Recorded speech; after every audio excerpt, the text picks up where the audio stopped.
So hello मित्रों, यार पता है I am just I will God की वीडियो कितने ज़्यादा वक्त बाद है वो आई है। और इसका रीज़न भी है, वो कुछ बड़ा नहीं है, छोटा सा ही है। वैसे ये वीडियो आज 9 बजे आने वाली थी, पता नहीं अब कितने बज गए होंगे, क्योंकि मेरा नेट भी स्लो है और ऊपर से आज मैंने दीवार में इतनी ज़्यादा तेज़ी से पंच मारा कि मेरे हाथ से खून निकल रहा था। दैट्स वाई थोड़ा और डिले हो गया। सो सॉरी यार, माफ़ करना। चलो यार, कोई बकवास ना करते हुए एपिसोड को शुरू करते हैं। एपिसोड की शुरुआत में हमें एक बंदे को दिखाया जाता है जो कि अचानक से ये वो उन तीनों पवेलियन मास्टर के पास है। वो आता है और वो बोलने लगता है कि आखिरकार आप यहाँ पे कर क्या रहे हो, क्या आपको पता है कि आपके सेट के अंदर क्या चल रहा है। अभी जो पवेलियन मास्टर होती हैं दोनों, वो बोलने लगते हैं। पहली वाली बोलने की देखो यार इसमें पैनिक की क्या दिक्कत है, और दूसरी वाली बताने लगते हैं कि हाँ ये तो बेसिकली यार एक मैच है, तो मैच के अंदर बहुत ज़्यादा हमने रखे हैं मॉन्स्टर्स। तभी हमने बंदों को यहाँ से जाने से पहले ये वो बता दिया था कि देखो यार ये मौत का खेल है, तो तुम्हें अगर जाना है तो ही तुम्हें वो जाओ, और सिलेक्ट हुए वो तुम्हारी मर्जी से नहीं, तुम्हारी कैपेबिलिटी की मतलब अब जाना है कि नहीं जाना वो तुम्हारी मर्जी। वो बंदा होता है कि वो बोलने लगता है कि मास्टर अगर यही बात है तो आपको खुद ही है वो हमारे साथ चल के वो सारी सिचुएशन को है वो देखना चाहिए।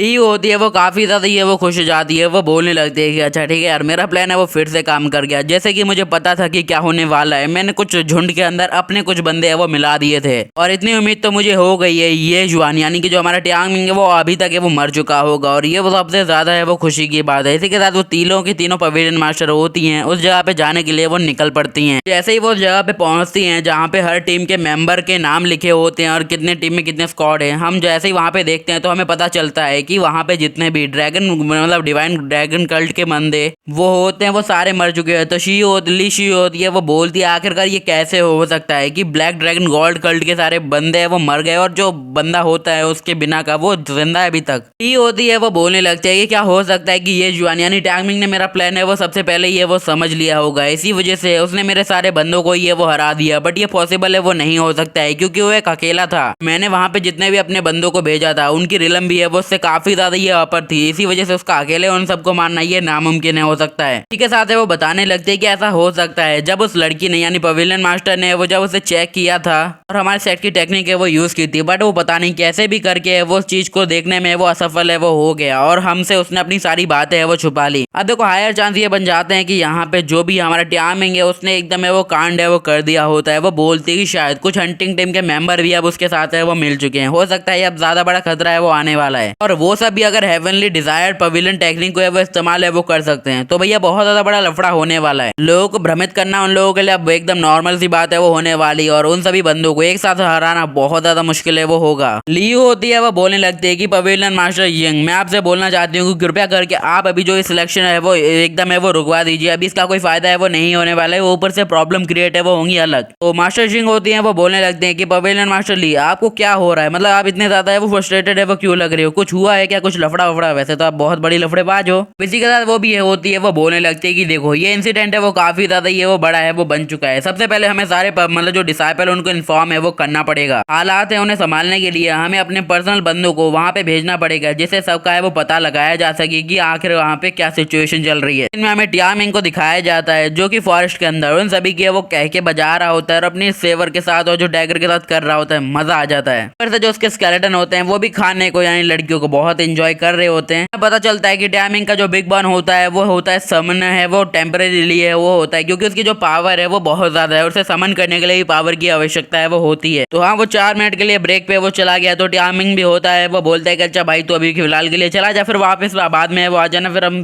प्ले करेंगे। अगले सीन में ट्यांग मिंग अपने मन में बोलता है कि देखो यार मैंने पूरी कोशिश की थी कि इस बारे में किसी अदर टीम को पता ना चले कि मैं यहाँ पे घुस के है वो घर का भेदी बन के उन सभी की पेले जा रहा हूँ और एकदम अच्छे से उनके मजे ले रहा हूँ, तो क्या बोलूँ मैं अब। और अचानक से ही वहाँ पे ली ये भी होता है वो पहुंच जाता है और वो बोलने लगता है कि यार मैंने बिल्कुल भी नहीं सोचा था कि मैं तुमसे यहाँ पे मिलूंगा, क्योंकि तुमसे मिलने की मेरे को घंटा आण बराबर भी है वो उम्मीद नहीं थी। भाई तेरी जब मैंने पावर देखी थी उसी पल में तेरे से सारी उम्मीदें वो खो बैठा था कि तू भैया कुछ कर भी सकता है। टाइमिंग होता है वो समझ जाता है कि अब वहाँ पे उसके वो लगने वाले हैं, इसी वजह से अपने बिग बोन को है वो बोलता है कि भाई यार जल्दी कर, इस सबको है वो यहीं पे ये वो खत्म कर दे, अपने जो भी तुझे फायर करना है कर दे, क्योंकि अब उसे पता होता है कि एक पल की भी देरी उसकी जान है वो यहाँ पे ले सकती है। इसी वजह से उसके ऊपर सारे अटैक है वो करने लगता है। यही होता है वो बोलने लगता है कि देखो यार कहीं तुम वही बंदे तो नहीं है जो मतलब मास्टर नैनगोंग के पीछे है वो चल रहे थे, वैसे तो मुझे नहीं पता, शायद तुम हो सकते हो वही हो। बोलने लगता है क्या तुम्हें उस केस के बारे में पता है जहाँ पे लोगों ने हमारे सेक्ट के डिसाइपल्स को है वो एकदम जिंदा खत्म है वो कर दिया, इसी वजह से लोग है वो उन पे शक है वो कर रहे हैं और हमें फिलहाल ही में पता चला है कि उनके बारे में कुछ इन्फॉर्मेशन है वो हमें पता चली है। इसी के साथ है वो हमारे टियामिंग के पीछे पहुंच जाता है। वो बोलने लगता है कि देख भाई मुझे पूरी उम्मीद है ये सब तेरा ही कांड है, बट इससे पहले मैं कुछ है वो करूँ, मैं तुझे खत्म करूंगा पहले, उसके बाद जो भी होगा देखा जाएगा, पहले तो मैं तेरी चिंता है वो करता भी नहीं और तू भाड़ में जा। सिस्टम होता है अपेयर होता है, वो बोलने लगता है कि देख भाई यार तुम बहुत ज्यादा बड़ी है वो खतरे में वो पड़ गए हो, अगर तुम्हें बचना है तो यार तुम्हें अपने ड्रैगन सेंस को है वो अभी एक्टिवेट है वो करना पड़ेगा, वरना तुम्हें क्या अल्लाह बचा क्या खुदा बचाए, हमें तो भैया राम जी बचाए। टाइमिंग होता है वो टोटली कंफ्यूज हो चुका होता है क्योंकि ली की पावर है वो इतनी ज्यादा होती है कि वो जो भी मूवमेंट है वो कर रहा होता है वो लाइट की स्पीड से वो चल रहा होता है, इसलिए वो बोलने लगता है कि मेरे लिए बहुत ज्यादा मुश्किल हो रहा है कि मैं उसकी मूवमेंट को है वो कैच कर सकूं। बट ली होता है वो बिल्कुल भी हार मानने की कोशिश नहीं है वो करता है क्योंकि उसे पता होता है कि वो इस मूवमेंट पे टाइमिंग से बहुत ज्यादा ही है वो पावरफुल है, वो सीधे अपने स्लैश है वो लगा जाता है और टाइमिंग होता है उसका अटैक को है वो डॉज करने की कोशिश है वो कर रहा होता है। टाइमिंग होता है वो बोलने लगता है क्या ये स्टेज नेशन स्टोल की है वो पावर है, क्योंकि यार मैंने तो इसे एकदम ही वो अंडर एस्टिमेट है वो कर दिया था, क्योंकि इसकी पावर है वो इतनी ज्यादा है कि अगर मैं चाहूं भी तो इससे नहीं लड़ सकता, क्योंकि यार मैं गोल्डन कोर कल्टीवेटर हूँ और इसके सामने लड़ना मेरे लिए लगभग है वो नामुमकिन है, तो मुझे अपनी कोई अलग स्ट्रेटेजी या फिर तकनीक है वो निकालनी पड़ेगी। बी एस सेल्फ अवेयर वो होता है, वो कुछ नया तकनीक है वो ट्राई करने की कोशिश है वो करता है और इसी के साथ है वो बोलता है देख भाई मैं तुझे देख के इतनी बात समझ चुका हूँ कि तेरी स्वॉर्डमैन शेप है वो हेयुएन सेक्ट की तो बिल्कुल भी है वो नहीं लग रही है, तेरे अंदर 2-3 है वो स्किल्स छुपी हुई हैं। ली होता है वो बताने लगता है अरे वाह तेरी तो जौहरी की निगाह यार, तूने एक दिए की बार में एकदम सही पकड़ लिया है कि मैंने इस सेक्ट से अकेला नहीं सीखा है। इसी के साथ है वो बोलता है कि देखो यार जो भी बंदा एक दूसरे को पहले है वो एक तलवार अपनी टच है वो कर देगा, चाहे वो उसमें खत्म हो या ना हो, एक बार टच कर देगा वो मैच है वो जीत जाएगा।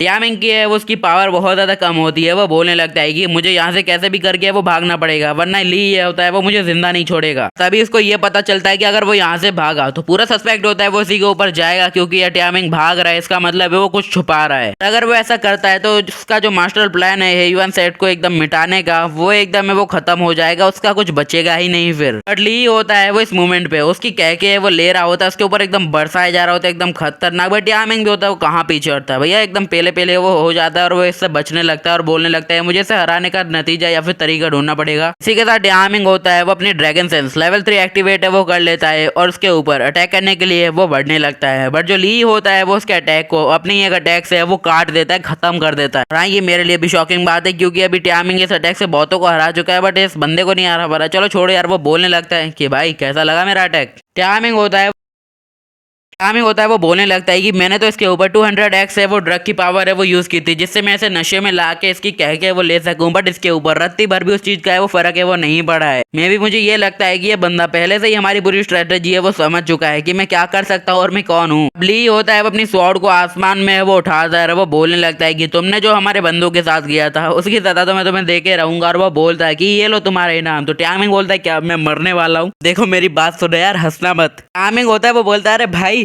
तेरा नीचे वाला औजार क्या काम नहीं करता ना, मतलब मुझे देख के क्यों लग रहा है कि तेरा आसमान में कभी उठा भी नहीं है। लिटरली ये बहुत ज्यादा मजेदार सीन होता है, मैंने पढ़ा मुझे बहुत मजा आया। हंसी मजाक होता है बाद में, चलो मिलते हैं अगले एपिसोड में, तो सायोनारा और बाय बाय।